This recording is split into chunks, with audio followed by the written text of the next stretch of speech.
So NASA just dropped a bombshell, a completely revolutionary new plan for the moon. And listen, this is so much bigger than just building a base.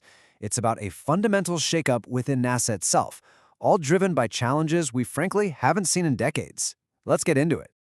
Picture this. The head of NASA, Bill Nelson, walks out on stage, and the only thing projected behind him is this one giant word, ignition.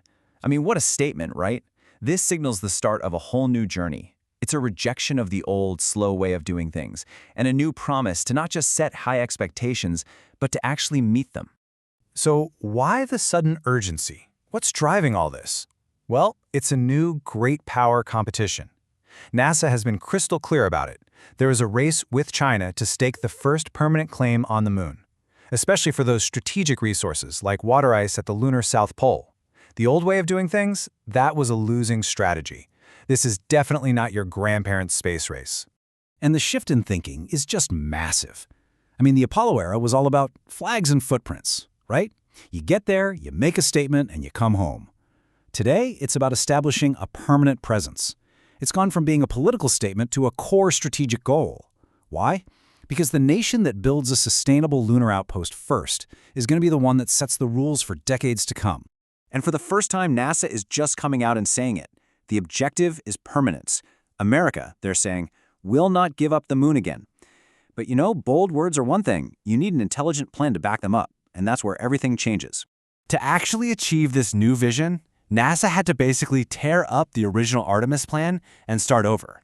The old one, it was just unachievable and way, way too risky. The old plan for Artemis 3 was just a monumental leap of faith.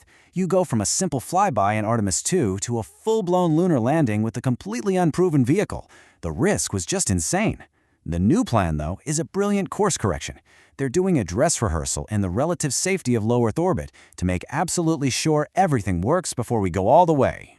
So what are they actually going to be doing up there? Well, the crew will fly the Orion spacecraft and dock with the new lander. Then they'll climb over and give the whole thing a complete shakedown. We're talking life support, communications, propulsion. They'll even test the new lunar spacesuits inside the airlock. If anything goes wrong, home is just a quick trip away. And this right here shows you NASA's new competitive edge. For years, pretty much everyone assumed SpaceX was the winner for the lander contract. Well, not anymore. Blue Origin is back in the race, and NASA's new mandate is simple. Execution is everything. The first company to deliver a lander that actually works gets to take Americans back to the moon. The pressure is on. And the new pace they've set is just aggressive. The dress rehearsal is now slated for 2027. That's followed by the first landing in early 2028 and a second landing before that same year is over. To put that into perspective, the turnaround between Apollo 11 and 12 was only 120 days. NASA is bringing back that golden era cadence, and they're aiming for crewed landings every 6 months. This rapid pace kicks off the first of 3 major phases. And Phase 1 is all about securing reliable access to the lunar surface, running experiments, and testing all the groundbreaking tech we're going to need for a permanent outpost. And just to show they mean business, Phase 1 involves 25 missions in just 3 years. Now, get this, 21 of those are going to be lunar landings. That is an absolutely unprecedented level of activity, all focused on solving the really big problems of how you live on the moon. So how do you survive the lunar night? Well, the moon gets 2 weeks of sunlight, then 2 weeks of total darkness where temperatures just plummet to minus 200 degrees Celsius. The solution? Radioisotope thermal generators, or RTGs. They use the natural heat from decaying plutonium to keep all that vital hardware warm and working through that long, cold night. So what kind of hardware are we talking about here? An incredible new generation of explorers. We're going to see rocket-powered drones scouting out those dangerous, permanently shadowed craters, the Viper rover prospecting for water ice, and a whole fleet of new rovers and communication satellites that will map and network the moon like never before. And maybe the coolest part of all of this? NASA has mandated that all of these new machines will be equipped with high-quality cameras, live streaming their missions back to Earth for all of us to watch. So you and me, we get to ride along.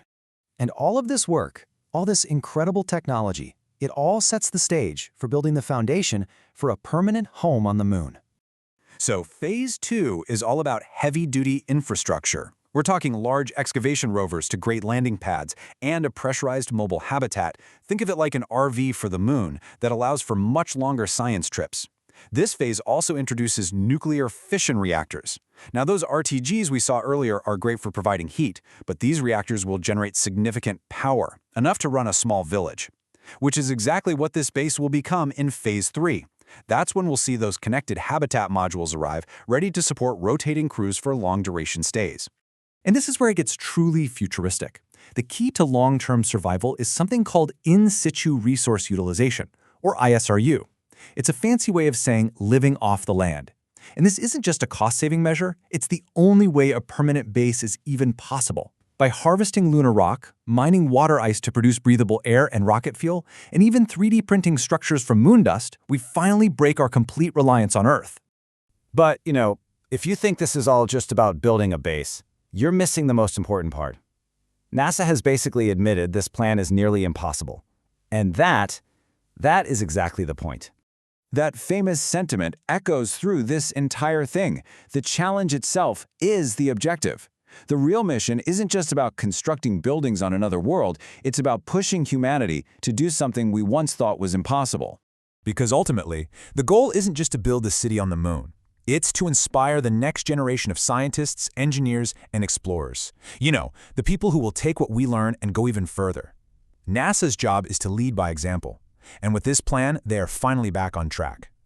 The real question is, are we ready for what comes next?